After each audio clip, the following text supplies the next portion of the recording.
Greetings, children of the screen. Your friendly neighborhood nerd scum here once again, and today I've got a special creator interview for you guys with Ty Addams, the director of The Man Who Left Nothing. How you doing, Ty? I'm doing pretty good, man. Doing as good as you can do these days. Right on, man.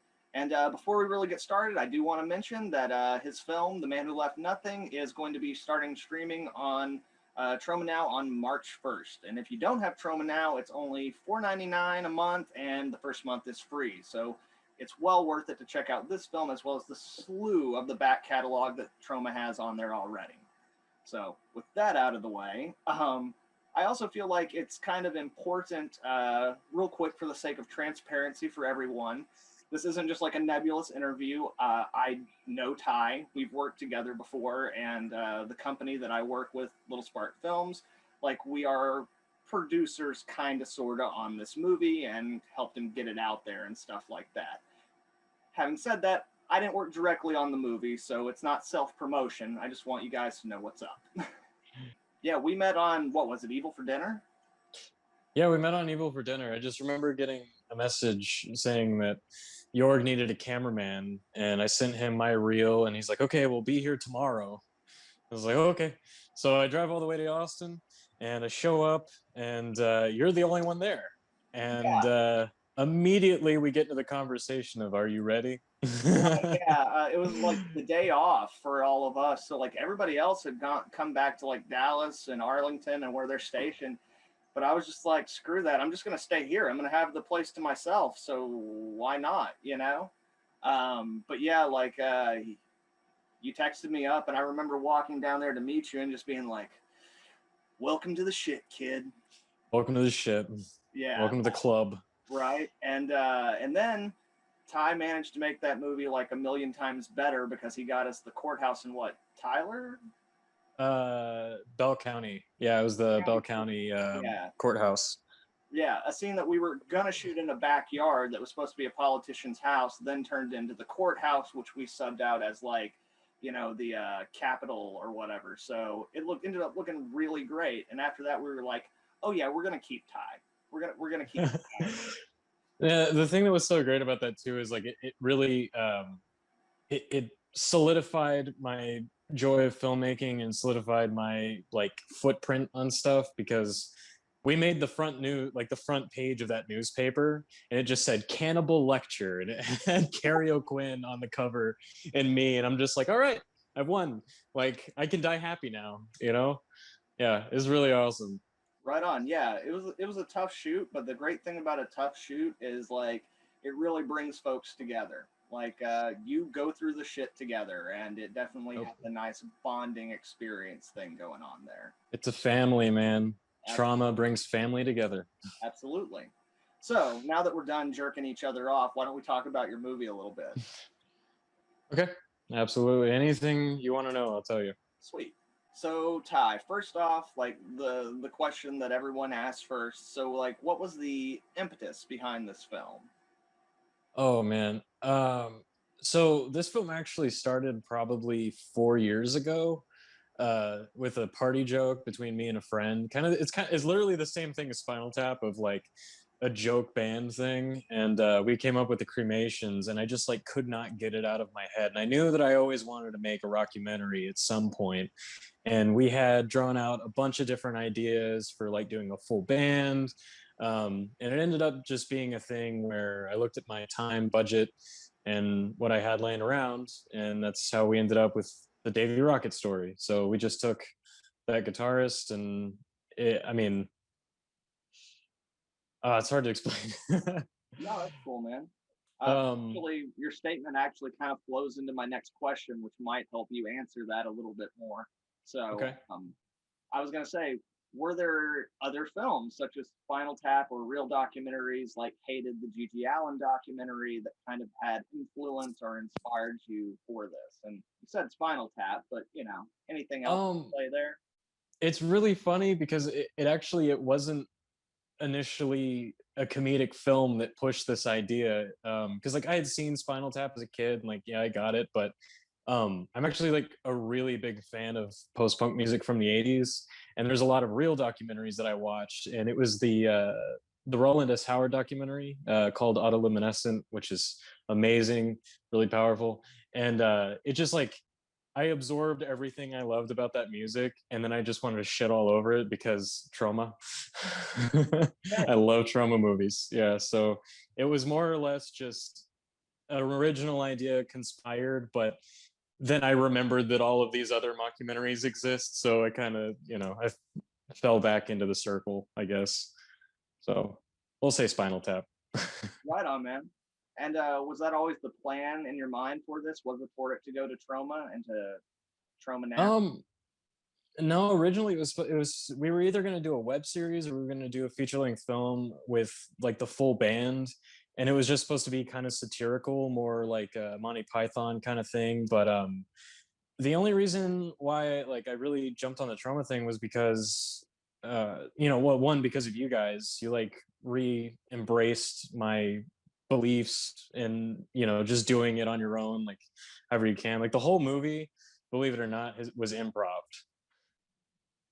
Works. And because like it was basically COVID hit and things got really messy, and it was like, okay, shooting on a budget, how do I do this? And then I remember trauma, shooting on a budget, like, do what you can with what you have and make a good story. So that's what I did. Yeah, dude. And you like really wanted to shoot something like with COVID going on. You just wanted to be able to do something because we had like another little production that we kind of had in mind as something that was supposed to be quick and easy. And then I'm an asshole screenwriter who couldn't do that. So it became clear that was going to be like the bigger thing that eventually became Vice Mares. And then you just kind of jumped into this because you needed to do something. You needed to shoot something. Yeah, I mean, like, because with COVID and everything, and it just got shut down, and I'm one of those people where I have to constantly be busy. And yeah, just it turned into that. I scrapped all the original ideas. And I'm like, screw it. I love improv. I'm a huge fan of improv. So I just got a group of people together, and a few musicians I know that were actually like from that time period as far as the music industry is concerned. And I said, tell me a story about something that actually happened to you or someone you know, and then just insert the name Davy Rocket. And then afterward, we went and shot all those scenes. Okay. So it's kind of, they wrote the story, really, everybody that interviewed. Okay, that's awesome, man. And that was actually going to be my next question was going to be like, where did you get all the dudes who, did the little interview segments and stuff? But yeah, you actually kind of, from your time in the music scene, I guess you already had some connections with those dudes and just kind of reached out to them. Yeah, that, and just everyone in that's actually just a personal friend of mine, because we live in a really weird small area. And I don't know, it's just mainly I would say Robert Thomas, who plays oh shit, what's the name of his character? Hold on. Sketch, hold on. Yeah, Robert Thomas, who plays Downstroke Dan, is kind of my like epicenter of finding cool people. So he knew Todd Waters, he knew Smoke and Max, and yeah, they all just agreed for some reason. And I told them what the movie was going to be about, and I told them what was going to happen in the movie, and they still said yes. So yeah, thanks to those guys. Right on. So yeah, and that kind of again kind of goes towards a little bit of my next question. But outside of the stories that they brought to the table, what were your inspirations for the character of Davy Rocket? Like, were there any specific figures from post punk or even just from rock lore in general that you kind of put into that personality? Yeah, again, being a fan of like 80s post punk and stuff, like I had a good thing to base it off of, and it really was, like a lot of those guys are just really depressed. But I wanted to take them but give them like the added persona of, just an egotistical asshole guitar player. So really, like, I would say more like Johnny Thunders kind of thing, and like Johnny Marr, those kind of people, just blend them together and then add a little sprinkle of egotistical asshole. Right on. And that's Yeah, that's how we ended up with that character, really. and like And through oh, you go ahead. yeah, through you using kind of the stories other people are telling, you manage to give a good idea of the character and the scenes that you're actually playing him. while still keeping him like mysterious and things of that nature. You know, keeping that kind of bizarre musician from times past mystique that we kind of view so many of those older figures with. Well, that's the thing, is there really is a lot of musicians that were really impactful in that time that nobody really gives them the time of day. And that's like I mentioned again, Roland S. Howard, like people don't realize like how ingrained all these different genres of music are, and it always like comes back to one of those people. So it would be funny to have a character that literally nobody knew being Davey Rocket. And yeah, I mean, we made an album. Like I went and told people that this was a real documentary, like just trying to, you know, get as much of that out in the open as possible. And we actually premiered it in the movie theater, and people thought that it was real, and when they walked out, it was a good time. Nice. Right. I'm a sucker for you know, I like satirical comedy, but not for the sake of enjoying it, but for the sake of always pulling jokes on people and feeling like you know something that nobody else does. So that's why I do this stuff. It's just trolling everybody. I love trolling people. I love wasting people's time. Fair enough. Fair enough. Well, in a non-trolling line of thought, I did want to ask, since it's some people who watch the movie, especially younger folks, might not realize it, but like this movie is shot on film, like real film that has to be carefully taken care of and processed, and like the whole shebang. There's no bullshit filters or any of that stuff. Can you talk for a minute about like what film you used and things of that nature? Okay, so we actually used like 5 different cameras on this movie, so it's not all film. We shot a lot of 8mm, which is regular double 8, not super 8. So it's you get like a little bit more, and the frame size is just a little bit different. That's why the whole movie's in like 5:7. But we shot pretty much all the interview scenes were either shot on an iPhone or a DSLR, and then we shot, I think like half of the scenes in the movie were shot on 8mm, but we had to keep going back to a camcorder and then just kind of like trying to fudge the footage to make it look like 8mm because we didn't have enough. And again, I only had a certain amount of money to work with, and processing film is kind of expensive, especially getting it scanned, and it takes a while. And there's actually about 20 or so minutes that didn't make it into the movie because I lost a film reel. So that's the other thing, is like it was either overexposed or just didn't work, or I lost, you know, the audio wouldn't sync. So yeah, it's stressful, but and we used both Pro 8mm and film photography project for that processing and everything. Right on. And actually, going back to that for a second, I was going to bring that up. Do you want to tell the story of how you got pulled over and lost a good bit of footage for the movie? I'd rather not. Okay. Fair. I'd rather not. That'll just be one because of the many mysteries of the man who left nothing.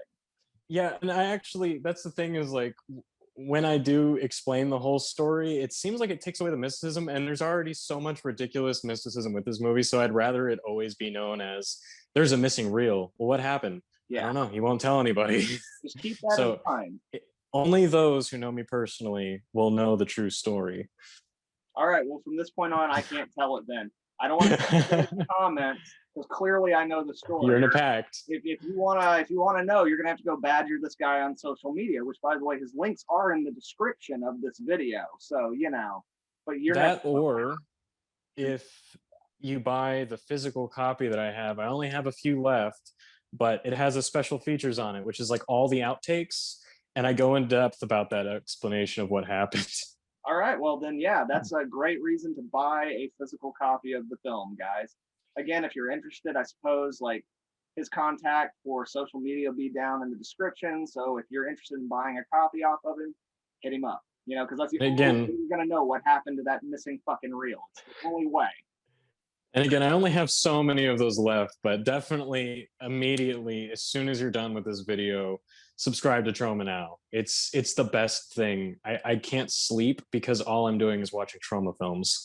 Like if $4.99, you can buy pizza for more than $4.99. Like it's so cheap.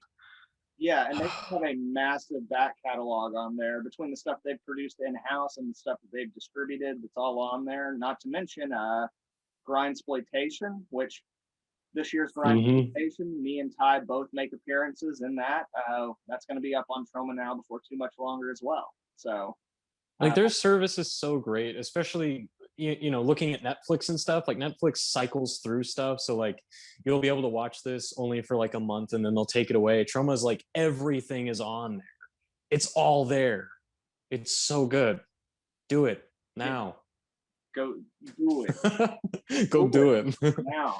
Yeah, just a couple of more questions. And this one I'm curious about because I personally have done it in a couple of different things, specifically in my short Ain't Clownin' Around, which is part of Grindsploitation, which will be on Troma now here before too much longer.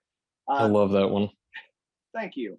Uh, Acting and directing at the same time is something that for some actors it does come pretty naturally. I think it also depends on the project you're doing it in, but like in that Ain't Clownin' Round, it was a nightmare for me because the dialogue I write is a son of a bitch. But so like I'm of the opinion most of the time that if you're gonna do it, you should do it in a way of like the Tarantino style of you just give yourself a role that you could walk through in your sleep, you know. But Oh God. you kind of had a lot going on and you're improvising and you're directing. So what was that like for you as an actor, director, trying to balance those, keep those plates spinning? So it's really weird because I actually did not intend on acting in the movie at all, but I couldn't find anybody to do it the way that I wanted to, so I had to do it myself, much like a lot of us. But no, the hardest thing about that was really getting the character down because like I'm horrible with English accents, and I thought it'd be fun to like not do it well, so you never actually know was he actually from England or not. But we spent probably 2 or 3 weeks between me and a buddy of mine just going back and forth testing different vocals, how they would work, so that way I could like get myself into it. But the most important part about all that, especially with improving, was surrounding myself with a group of people that I can shoot shit back and forth with, so that way we don't have to like cut and go back and say, well, oh, maybe say this. So I might actually upload some of the behind the scenes stuff soon so people can watch that. But yeah, so we'd be in a group. I'd start with, here's the subject of what we're going to do. Okay, action. And then I jump into it and we all just kind of shoot back and forth. Somebody says something that's really funny and we crack, we cut, we do it again. And we just kind of build on that until you get like this massive, like comedic, juicy sandwich, if that makes sense. No, yeah, absolutely. I mean, that's definitely imperative anytime that you're doing improvising, but especially if like you're acting and directing and you're having to keep at least one part of your brain constantly on that other Hmm. part, you need the other thing to flow as effortlessly as possible so that you can just like be in the moment.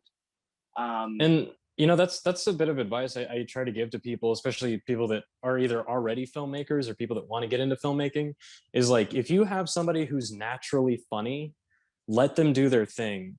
Same thing as like if you are casting a movie and people that do theater, like some of those people are going to work better in certain situations when it comes to improv because they're used to just doing things on the fly, and they use their body when they act. So it's really important. But yeah, and I mean, continue. no, yeah, and that's definitely important. And even just like for me as an actor, I've been very lucky in the fact that like pretty much everything I've ever done, I've always been given a fair amount of leeway to like do the thing as it's written and then just go freaking nuts. And I also have tried in my filmmaking to give actors that same opportunity because if the actor's good, they know what they're supposed to be achieving in the scene, and they're not going to just go completely to left field. They're going to build on what you already want to be there and keep it moving in the same direction. Hmm. A lot of like first time filmmakers or inexperienced filmmakers have this kind of idea that you can just show up with a bunch of people and say, all right, this is the scene, and then this is the part where we improvise without any real directional flow to the narrative. But that's definitely not the case. Like, improvisation is very helpful and can work super well, but you definitely have to plan for it. Yeah, and that was one of the toughest parts. Is like that's why I filmed the interviews first, so that way we already had an idea of stuff that we were going to shoot. than just going in completely dry. But yeah, there's a lot of footage we didn't end up using because it didn't land properly. Because again, with improv, you're going to use up a lot more film guessing through the scene. But it works better for some situations than it does others. Absolutely. I apologize, folks at home. My computer's being a dick and being super loud right now.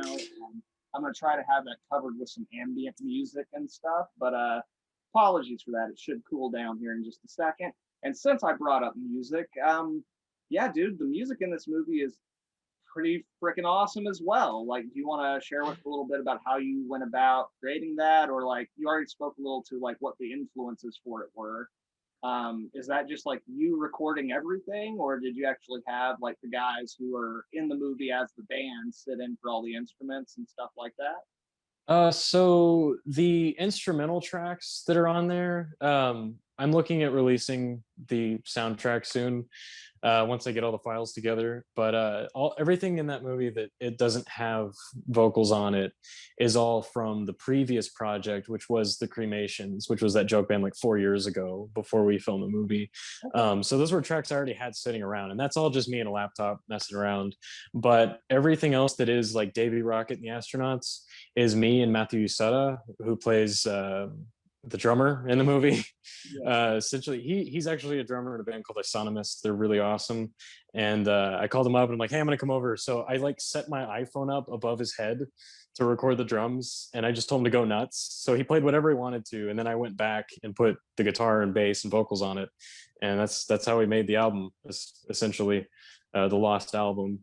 Right on. And the actual album artwork is a collaboration between me and Todd Waters. Like I made the artwork and stuff, and then he did all the aging, which is really awesome and kind of like really like I hold that thing close to me. Like it's one of the best things I've ever made. I love that album cover.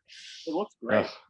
Right on, dude. Well, that is awesome. So I only have one more question for you, and that is Davey Rocket dead? Is he definitively dead, or are we gonna see an Eddie and the Cruisers 2 style sequel where in fact he actually faked his death and is actually still out there with another band playing like shitty little slum bars like under a different name now? I really wish you had made the premiere. So when we premiered it in the theater, we had it set up to right when the credits started to roll. I like left the theater, nobody saw me leave, and I put on this like old man mask, and we put the Davey Rocket wig on, and they pulled me out in a wheelchair. And I was just like, this movie fucking sucks. And we did an interview, like a Q&A on stage with Davey. So well, I would say he's not dead, but I had a heart attack on stage trying to play a song, and they carried me off. I'm probably going to upload that footage soon now that you say it, but he might be dead. I don't know. I say look out for a possible album in the future.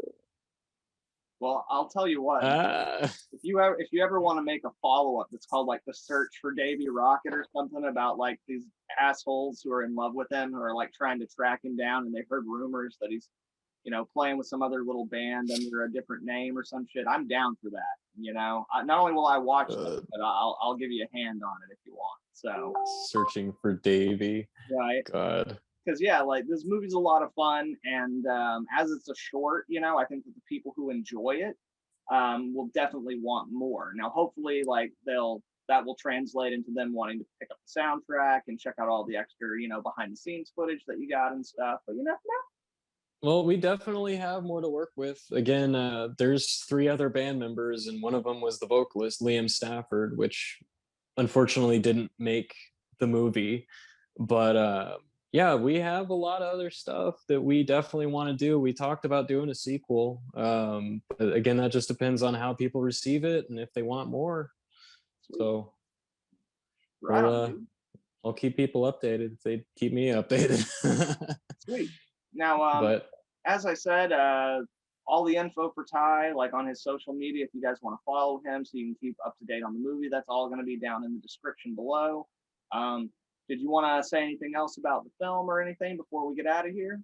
No, man, just thanks for having me on here, and I'll probably be seeing you soon. We'll work on something. So right on, man. Yeah, I really appreciate it. yeah, for sure, dude. Thanks for taking a few minutes to talk to me about the movie and stuff. I really appreciate it, and I really appreciate all you guys out there watching. Definitely go check out the movie. As I said, it's going to be streaming on Troma now starting March 1st, which it should already be up by the time this video comes out. There's also a really great review, very brief review, but a really great review from Fanzine, another YouTube channel. I'll leave that link in the description below as well. And yeah, go check out the movie or go directly to the source and try to buy one of those very limited last remaining physical copies. So Very limited. very limited. Very limited. Items. Yeah, this one's actually one of the only ones that's getting shipped out to California. I gotta send it to Tyler. But yeah. Right. Anyways. Well, again, thanks for taking the time to talk to me. Absolutely. All right. Well, thank you guys very much, children of the screen. I hope y'all have a good one. If you're not subscribed to the channel, please subscribe, give it a like, give it a share, all that fucking good bullshit. And I will see you next time. Nerd Scum, out. Go fuck yourself.